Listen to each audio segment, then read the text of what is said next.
सीकर के फतेहपुर से खबर के साथ, जहां पर रोल साहबसर से क्षत्रिय युवक संघ के चतुर्थ संघ प्रमुख भगवान सिंह रोल साहबसर की 82वीं जयंती मनाई गई है। ये समारोह उनके पैतृक गांव में आयोजित किया गया और इस मौके पर बीकानेर जाते समय पूर्व सीएम वसुंधरा राजे ने भगवान सिंह रोल साहबसर को पुष्प अर्पित कर श्रद्धांजलि दी। भगवान श्री राम मंदिर में ढोक लगाई और इससे पूर्व भाजपा नेता मधुसूदन भिंडा के नेतृत्व में सैकड़ों लोगों ने राजे का जोरदार स्वागत भी किया। इस दौरान पूर्व आईपीएस केसर सिंह, विधायक यूनुस खान समेत कई लोग मौजूद रहे।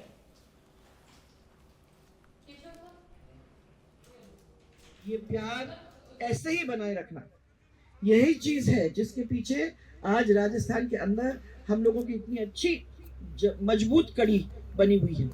और ये बनाए रखना, तो मैं तो समझती हूँ कि जब एक आवाज से अपन आगे बढ़ते हैं तो काम तो होंगे ही होंगे, मुझे उसकी चिंता नहीं है। बस आप लगे रहो, बस लगे रहो, मजा लेते रहो, प्यार बांटते रहो, यही बड़ी चीज। सबको मेरा बहुत सारा प्यार। अरे महिलाएं, आज तो आपकी तस्वीरें नहीं ले सकी मैं। 4 महिलाएं एक साथ में एक लाइन में खड़ी नहीं हो सकती, क्या बात। वहीं बीकानेर से बड़ी खबर है, जहां पर पर्यावरण बचाओ महापड़ाव का दूसरा दिन है आज और अनशन पर बैठे 363 साधु संत और पर्यावरण प्रेमी जिला कलेक्ट्रेट के सामने अनशन पर बैठने वालों का लगा तांता। कांग्रेस और भाजपा के कई नेता भी धरने पर बैठे हुए हैं। पूर्व सीएम वसुंधरा राजे, सचिन पायलट ने भी खेजड़ी आंदोलन के समर्थन में ट्वीट किया है। हनुमान बेनीवाल भी आ सकते हैं महापड़ाव में। तो यहाँ लोगों का धरना लगातार जारी। पर्यावरण बचाओ महापड़ाव का दूसरा दिन आज, बड़ी संख्या में लोग इस महापड़ाव से जुड़ते हुए नजर आ रहे हैं। तो 363 साधु संत यहाँ धरने में बैठे हुए हैं, बड़ी संख्या में महिलाएं बैठी हुई हैं। इस आंदोलन को वसुंधरा राजे और सचिन पायलट का भी समर्थन मिलता हुआ नजर आ रहा है। हनुमान बेनीवाल भी इस महापड़ाव का हिस्सा हो सकते हैं। पर्यावरण बचाओ महापड़ाव को लेकर धरना दिया जा रहा है बीकानेर में, जिसमें क्षेत्रीय वासी बड़ी संख्या में जुड़े हैं। इस महापड़ाव में बढ़ चढ़कर महिलाओं ने भी हिस्सा लिया है। तस्वीरें महापड़ाव को लेकर बीकानेर से इस वक्त आप देख रहे हैं। पर्यावरण बचाव महापड़ाव को लेकर धरना प्रदर्शन किया जा रहा है। हमारे सहयोगी सुरेंद्र जुड़ चुके हैं इस खबर पर। सुरेंद्र, इस महापड़ाव को कांग्रेस बीजेपी के नेताओं का समर्थन मिल रहा है, वसुंधरा राजे ने इस महापड़ाव का समर्थन किया है और क्या कुछ तस्वीरें देखने को मिल रही हैं? जी नंदिनी, देखिए जिस प्रकार से बीकानेर कलेक्ट्रेट के सामने बिश्नोई धर्मशाला के आगे आज दूसरे दिन पर्यावरण बचाओ महापड़ाव का है और लगातार सुबह से लगातार साधु संतों के सानिध्य के अंदर अब है जो अनशनकारी है वो अनशन पर बैठ गए हैं। जिस प्रकार से 363 साधु संत और पर्यावरण प्रेमी है उन्होंने आज अनशन शुरू कर दिया है। जिला कलेक्ट्रेट के सामने ये सभी लोग हैं वो अनशन पर बैठे हैं और कांग्रेस और भाजपा दोनों ही पार्टियों के नेता हैं, उनका इस जो महापड़ाव है इसको समर्थन मिल रहा है। जिस प्रकार से पूर्व मुख्यमंत्री वसुंधरा राजे हैं वो भी फिलहाल बीकानेर में है और उनके द्वारा आज ट्वीट कर इस आंदोलन को समर्थन दिया गया। इसके साथ ही कांग्रेस के सचिन पायलट के साथ जो पूर्व मंत्री और कांग्रेस के जो बीकानेर जिले के तमाम नेता हैं उनका भी इसमें समर्थन है। जिस प्रकार से कल भी पहले दिन इस आंदोलन के में कांग्रेस के कई जो पूर्व मंत्री थे वो इसमें शामिल हुए और जिस प्रकार से सचिन पायलट ने भी इस आंदोलन को है वो ट्वीट कर समर्थन दिया। इसके साथ ही आरएलपी के सुप्रीमो हनुमान बेनीवाल है वो भी कल तक है इस महापड़ाव में पहुंचने की उम्मीद लगाई जा रही है। जिस प्रकार से लगातार उनके कार्यकर्ता इसमें शामिल है। इसके साथ ही राजस्थान नहीं करीब 10 प्रदेश के जो पर्यावरण प्रेमी हैं वो इस महापड़ाव में लगातार जुट रहे हैं। करीब कल लाखों की संख्या के अंदर बीकानेर में बड़ी तादाद के अंदर लोग हैं वो इसमें शामिल हुए और आज लगातार अनशन शुरू हो गया। 363 जो केजरी के लिए बलिदान दिया था करीब 550 वर्ष पूर्व महामर्ता देवी के नेतृत्व में 363 से जो बिश्नोई थे वो केजरी के लिए बलिदान दिया था, तो उसी के तर्ज पर अब 363 से अधिक लोग हैं वो अनशन पर आज शुरू कर दिया है। लगातार अनशन जारी है। जिस प्रकार से प्रशासन से वार्ता हुई लेकिन कल प्रशासन की वार्ता भी विफल रही। तो ये महापड़ाव का दूसरा दिन है, लगातार महापड़ाव फिलहाल जारी है। चलिए, शुक्रिया सुरेंद्र आपका तमाम जानकारियों के लिए। तो इस महापड़ाव में हनुमान बेनीवाल भी पहुंच सकते हैं, वसुंधरा राजे और सचिन पायलट जैसे बड़े नेताओं ने सोशल मीडिया पर इस महापड़ाव का समर्थन ऑलरेडी कर दिया है।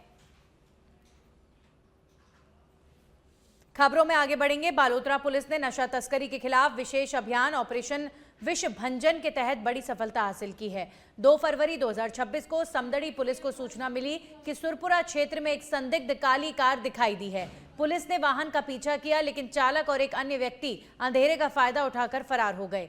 तलाशी में स्कॉर्पियो की आगे की सीटों के बीच 2 अलग नंबर प्लेट भी मिले हैं और पीछे और बीच की सीटें हटाकर 23 काले प्लास्टिक कट्टों में कुल 468.15 किलो अवैध डोडापोस्ट बरामद किया गया है। पुलिस ने मादक पदार्थ और वाहन जब्त कर एनडीपीएस एक्ट के तहत मामला दर्ज कर लिया है। वहीं जांच में फरार आरोपी, तस्करी नेटवर्क और वाहन की चोरी होने की संभावना पर भी ध्यान दिया जा रहा है। ऑर्गेनाइज क्राइम्स है, उनके खिलाफ हम लगातार कार्रवाई करते आ रहे। और परसों हमें सूचना मिली थी कि एक गाड़ी जिसमें अवैध डोडापोस्ट होने की सूचना थी और उसके लिए हमने नाकाबंदी करवाया। तो नाकाबंदी तोड़ के जो गाड़ी भागी है, तो ऑलमोस्ट कल्याणपुर इलाके से भागते हुए ये पहुंची थी समदड़ी इलाके में, जहाँ पे ऑलमोस्ट 15-20 किलोमीटर पीछा करके उसको गाड़ी को हमने देखा। तो वो मुलजिम अंधेरे का फ़ायदा उठा के उसे भाग गए। लेकिन हम जब तक कार्रवाई करके जो ऑर्गेनाइज क्राइम के रिलेटेड जो भी धारा है, बड़े बड़े धारा लगा के हमने एफआईआर दर्ज की है और उस गाड़ी में 438 केजी का डोडा पोस्ट मिली है और साथ में 2 नंबर प्लेट भी फर्जी मिली है और उसका भी हम जांच कर। हनुमानगढ़ टाउन के पास ऐतिहासिक भद्रकाली मंदिर तक सड़क निर्माण न होने के विरोध में अमरपुरा थेड़ी गांव के प्रशासक रोहित स्वामी ने भद्रकाली मंदिर से नंगे पैर चलकर करीब 10 किलोमीटर दूर जिला कलेक्ट्रेट तक मार्च किया और जिला कलेक्टर से सड़क बनाने की मांग रखी। रोहित स्वामी ने बताया कि सड़क निर्माण का टेंडर 2 वर्ष पहले ही हो चुका है, लेकिन अभी तक सड़क का निर्माण नहीं हुआ। 19 मार्च से शुरू होने वाले भद्रकाली मेले में देश भर से लाखों श्रद्धालु पहुंचेंगे और सड़क जर्जर होने के कारण उन्हें परेशानी होगी। उन्होंने चेतावनी दी है कि यदि सड़क निर्माण जल्द नहीं किया गया तो 9 फरवरी को हनुमानगढ़ रावतसर मार्ग पर चक्का जाम किया जाएगा। 2 वर्षों से बंद पड़ी हनुमानगढ़ टाउन से भद्रकाली मंदिर को जो मार्ग है, उसका टेंडर 2 वर्ष पूर्व हुआ था। बीच में अधिकारियों ने ठेकेदार द्वारा चालू करवाई। 1 माह चालू किए हुए वो आधा किलोमीटर सड़क बनी, बंद कर दी। 3 महीने बाद में 1 किलोमीटर बनाई, बंद कर दी। मैं तो इतना ही पूछना चाहता हूं कि जो सबसे बड़ा आस्था का केंद्र है मां भद्रकाली मंदिर, हम सबको सजा क्यों मिल रही है? स्कूल के बच्चे परेशान हैं। अभी रास्ते में आ रहा था, छोटी छोटी बच्चियां साइकिलों पे आ रही थी, उनका साइकिलों का नुकसान, एक्सीडेंट आए दिन एक्सीडेंट होते हैं, उनका नुकसान, गाड़ियों का नुकसान, किसानों का नुकसान। हमें यह सजा क्यों मिल रही है? एक तरफ तो सरकार बात कर रही है धर्म और आस्था की और दूसरी तरफ आस्था के साथ खिलवाड़ हो रहा है। हम चाहते हैं कि जल्द से जल्द ये बंद पड़ी सड़क है, इसका निर्माण कार्य चालू हो। 19 मार्च को भद्रकाली मंदिर का जो मेला स्टार्ट होने जा रहा है, उससे पहले हम चाहते हैं कि सड़क निर्माण चालू हो।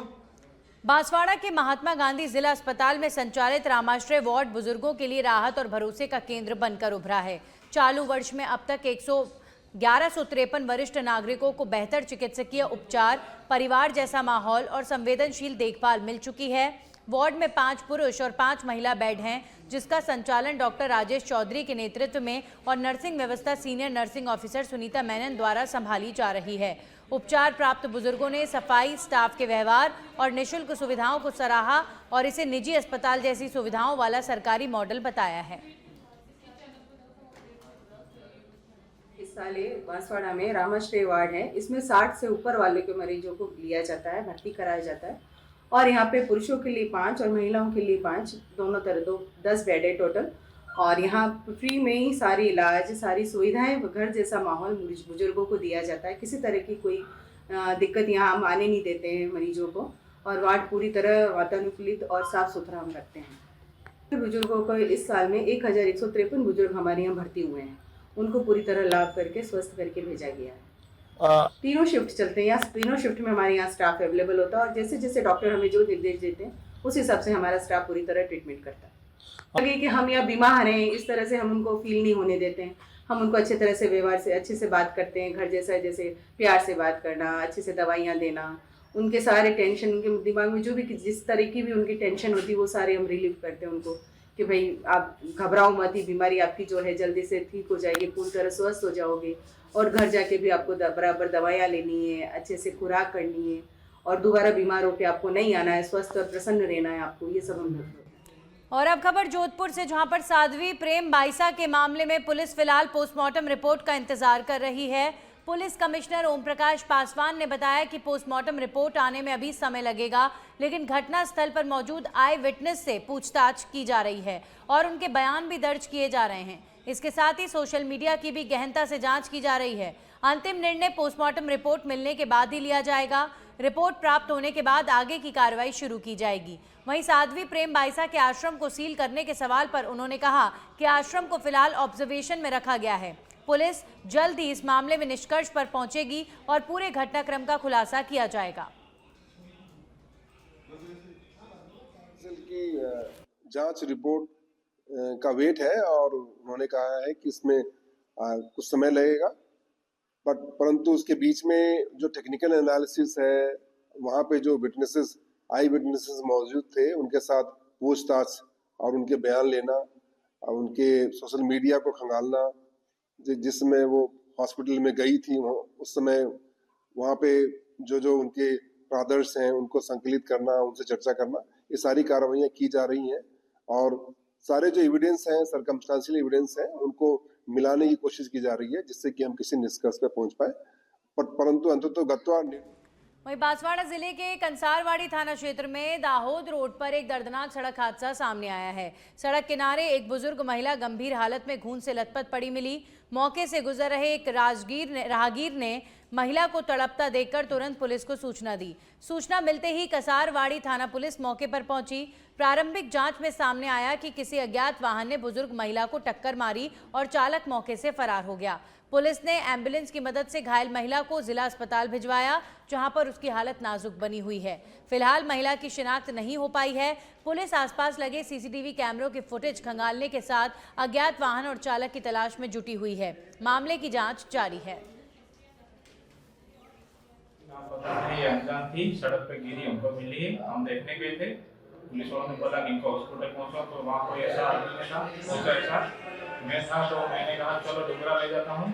तो डोगरा लाया हॉस्पिटल, तो वहाँ ज़्यादा सीरियस थी, वहाँ डॉक्टर ने ना दिया, बांसवाड़ा ले जाना पड़ेगा। ये घटना कौन से गाँव की है? थाने के पास। आपको पुलिस वाले किनारे पड़ी हुई मिली?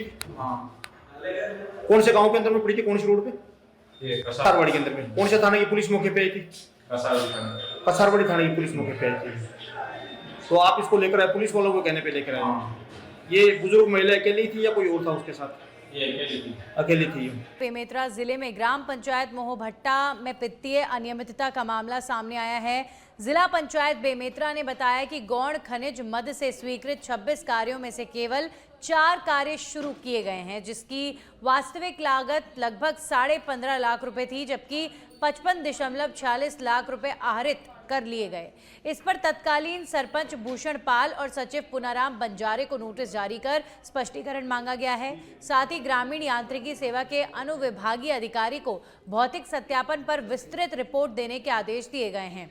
मामला गंभीर माना जा रहा है और अब सभी की निगाहें जांच रिपोर्ट पर टिकी हैं, जिससे ये साफ होगा कि बिना कार्य कराए इतनी बड़ी राशि कैसे निकाली गई और जिम्मेदारों पर कार्रवाई होगी या फिर नहीं। गौण खनिज की राशि का जो पैसा आता है उस राशि में बैन लगा हुआ है। उस संबंध में कलेक्टर महोदय से मिलने आए हैं और भूतपूर्व सरपंच 55 लाख रुपया गौण खनिज का पहले अपने कार्यकाल में निकाला है। उसमें 4 कार्य चालू हुआ है, बाकी काम कुछ भी नहीं किया 1% भी। इस नाम से हम लोगों को खाता में बैन लगा हुआ है और हमारे गांव का विकास नहीं कर पा रहे हैं। गांव के लोग हम लोगों के ऊपर बहुत चिल्लाते हैं कि आप लोग कुछ कर। यही चाहते हैं कि उसमें जो बैन लगा है उसको खोल दिया जाए, ताकि हम उस राशि का उपयोग कर सके, ताकि जो गांव में मूलभूत सुविधाएं हैं उसके लिए कार्य कर सकें। क्योंकि गांव के आम जनता हम लोगों पे चिल्लाते हैं कि आप लोग कुछ नहीं कर रहे हैं, ऐसा करते हैं। किसके द्वारा?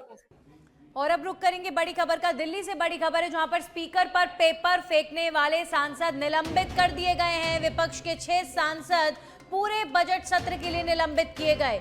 गुरजीत औजला, मणिकम टैगोर, राजा वडनिक निलंबित किए गए। वहीं हाईबी इडेन, एस वेंकटेश, किरण रेड्डी निलंबित कर दिए गए हैं। निलंबन के बाद भी स्पीकर पर फेंके गए थे पेपर। 6 सांसद पूरे सत्र के लिए निलंबित कर दिए गए। इस तरीके का व्यवहार संसद की कार्रवाई के दौरान किसी भी तरीके से स्वीकार नहीं किया जाएगा। स्पीकर चेयर पर पेपर फेंके गए, विरोध अपनी जगह, लेकिन कई बार जब सीमाओं को विपक्ष के नेता या किसी भी पक्ष के नेता लांघते हैं तो संसद के अंदर कार्रवाई होती है और इसी मार्फत ये कार्रवाई हुई है। स्पीकर पर पेपर फेंके गए, जिसके बाद इन तमाम विपक्ष के सांसदों को पूरे बजट सत्र के लिए निलंबित कर दिया गया है। स्पीकर पर पेपर फेंकने के मामले में स्ट्रिक्ट एक्शन लिया गया। टोटल 6 सांसदों को पूरे बजट सत्र के लिए निलंबित कर दिया गया है। अब से थोड़ी देर पहले संसद के अंदर कार्रवाई के दौरान एक तरफ जहां राहुल गांधी आरोप लगा रहे थे कि उन्हें बोलने नहीं दिया जा रहा है, लगातार अपनी बात वो रख रहे थे और उसके बावजूद भी आरोप लगा रहे थे, तो वहीं विपक्ष के तमाम अन्य सांसदों ने बोलने से इनकार कर दिया। राहुल गांधी के पक्ष में उन्होंने स्टैंड लिया। वहीं दूसरी तरफ कुछ सांसद विरोध करते करते वेल में पहुंचे और उन्होंने स्पीकर चेयर पर पेपर फाड़ कर फेंक दिया। इस तरीके का विरोध प्रदर्शन संसद की गरिमा को आहत करता है और इसीलिए स्पीकर ने कार्रवाई करते हुए 6 सांसदों को पूरे बजट सत्र के लिए निलंबित कर दिया है।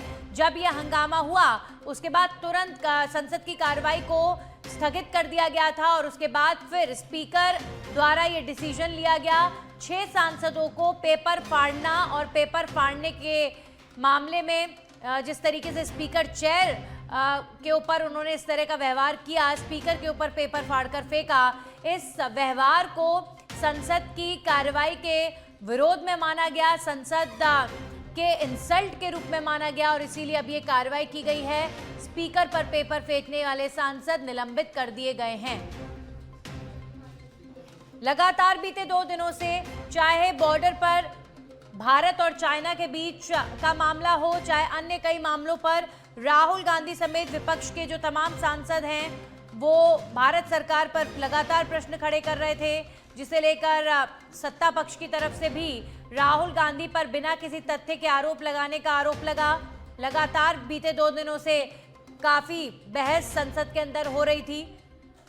हमारे सहयोगी राजीव जुड़ गए हैं इस खबर पर। राजीव, इस तरह का व्यवहार किसी भी स्थिति में स्वीकार कभी किया नहीं जाता है, लेकिन फिर भी सांसद मानते नहीं, लगातार ऐसा व्यवहार करते हैं जो चेयर की इंसल्ट होता है। पेपर फाड़कर फेंका स्पीकर के ऊपर और 6 सांसद निलंबित कर दिए गए। बिल्कुल, देखिए लगातार विपक्ष के सांसदों का रवैया जो था आक्रामक था, जिसको लेकर सत्ता पक्ष के लोग, सरकार के लोग बार बार यह अपील कर रहे थे कि सही तरीके से डिबेट होना चाहिए। इसको लेकर के अगर देखा जाए तो किरण रिजिजू जो संसदीय कार्य मंत्री है वो लगातार अपील कर रहे थे। अगर बात किया जाए तो देखिए कल भी राहुल गांधी जिस तरह से आक्रामक मोड में दिखे, उसके बाद लगातार गृह मंत्री अमित शाह को, रक्षा मंत्री राजनाथ सिंह को सामने आना पड़ा और बाद में उन्होंने कहा कि मुझे पार्लियामेंट में बोलने नहीं दिया जा रहा है। तो आज जो घटना घटी है उसकी लगातार लोकसभा स्पीकर निंदा भी कर रहे हैं और यह घटना पेपर फाड़ करके जो फेंका गया, इससे पहले भी कई बार देखा गया पार्लियामेंट में, इसको लेकर कड़ा नियम भी बनाए थे। वो लोकसभा स्पीकर है तब तक कई रूल उन्होंने बनाया, लेकिन उसके बाद भी जो है लोग नहीं मानते हैं, सांसद लगातार हंगामा करते हैं, जिसके बाद उनको यह कदम उठाना पड़ा है। जी राजीव, इससे पहले भी इस तरह का व्यवहार कई बार देखा गया था और लगातार स्ट्रिक्ट एक्शन भी होता है, लेकिन ये बड़े अफसोस की बात है। उसके बावजूद भी देखिए लिमिट में आप लोकतांत्रिक व्यवस्था का हिस्सा हैं, आप विरोध प्रकट कर सकते हैं, लेकिन अगर आप स्पीकर की इंसल्ट करने का, स्पीकर चेयर की, उस चेयर की इंसल्ट करने का प्रयास करेंगे तो ये व्यवस्था बिल्कुल भी एक्सेप्ट नहीं करती है और हर बार कई बार ऐसी कार्रवाइयां होती हैं और इस बार फिर से स्ट्रिक्ट एक्शन लिया गया है। राजीव, उसके बावजूद भी सांसद मानते नहीं है। हैरान कर देने वाली बात तो ये है, आखिर किस मार्फत ये विरोध प्रदर्शन किया जा रहा था? बिल्कुल, देखिए अगर बात किया जाए तो कई अहम मुद्दे हैं जिनको लेकर के लगातार विपक्ष आक्रामक है। हालांकि सत्ता पक्ष के लोग बार बार यह कह रहे हैं कि इस तरह से डिबेट नहीं होता है, एक उसका तरीका होता है और इसलिए सबसे पहले सर्वदलीय बैठक बुलाई जाती है उसमें सभी राजनीतिक दलों के फ्लोर लीडर मौजूद रहते हैं, सबसे चर्चा किया जाता है और संसद को सुचारू रूप से चलाने की जिम्मेदारी सत्ता पक्ष और विपक्ष दोनों को होती है। और यही वजह है, देखिए पहले दिन ही जब राष्ट्रपति का अभिभाषण हो रहा था उस दौरान वंदे मातरम के 150 वर्ष पूरे होने पर विपक्ष के सांसदों ने हंगामा किया, जिसका कड़ा एतराज सत्ता पक्ष के लोगों ने जताया। बजट पे जो है जब पेश किया गया तो उस पर भी आक्रामक दिखे। राष्ट्रपति के अभिभाषण पे जब स्वागत प्रस्ताव जब देना था उस दौरान भी जिस तरह से हंगामा हुआ। लगातार आज 5वां दिन है और पहले दिन से ही जो घटनाक्रम देखने को मिल रही है उससे जो है लोकसभा स्पीकर काफी नाराज भी थे और लगातार सत्ता पक्ष और विपक्ष के सभी सांसदों से फ्लोर लीडर थे वो लगातार अपील कर रहे थे। चलिए, शुक्रिया राजीव आपका तमाम जानकारियों के लिए। तो राष्ट्रपति के अभिभाषण को लेकर हंगामा, इसके अलावा अन्य कई मुद्दों को लेकर संसद में लगातार हंगामा हुआ और उसके बाद अब ये बड़ी कार्रवाई की गई है विपक्ष के 6 सांसदों पर। अब खबरों में आगे बढ़ेंगे। खबर है छत्तीसगढ़ के छुरिया से। विकासखंड के ग्राम बमहनी चारभाटा में विशाल हिंदू सम्मेलन का आयोजन किया गया, जिसमें आसपास के 12 से 15 गांव के लोग बड़ी संख्या में शामिल हुए। सम्मेलन में विभिन्न समाज प्रमुखों का नारियल, गमछा, तिलक और हार पहनाकर स्वागत किया गया, उनका सम्मान किया गया। राष्ट्रीय स्वयंसेवक संघ के अभय वाजपेयी, अनिल श्रीवास्तव, बसराम साहू और शंकर साहू ने उद्बोधन दिया। कार्यक्रम में नगर पंचायत अध्यक्ष अजय पटेल, पूर्व जिला भाजपा महामंत्री रविंद्र वैष्णव समेत अन्य जनप्रतिनिधि भी उपस्थित रहे। सर्व हिंदू समाज मंडल बमहनी ने सभी उपस्थितों के लिए भोजन प्रसादी की व्यवस्था भी यहां पर की। अब खबर है मध्य प्रदेश की राजधानी भोपाल से, जहां पर राजधानी भोपाल के खुशहाबाऊ ठाकरे कन्वेंशन सेंटर में केंद्रीय बजट 2026 को लेकर आयोजित पत्रकार वार्ता में मुख्यमंत्री डॉक्टर मोहन यादव और भाजपा प्रदेश अध्यक्ष हेमंत खंडेलवाल ने बजट को विकास, विश्वास और विकसित भारत की दिशा में बड़ा कदम बताया। इस अवसर पर प्रदेश प्रभारी संतोष कुमार, उप मुख्यमंत्री जगदीश देवड़ा, जिला अध्यक्ष रविंद्र यति और महामंत्री राहुल कोठारी भी मौजूद रहे। हेमंत खंडेलवाल ने कहा कि यह बजट देश की दशा और दिशा तय करने वाला है, जिसके प्रावधानों का असर अगले 10 से 12 वर्षों तक दिखाई देगा।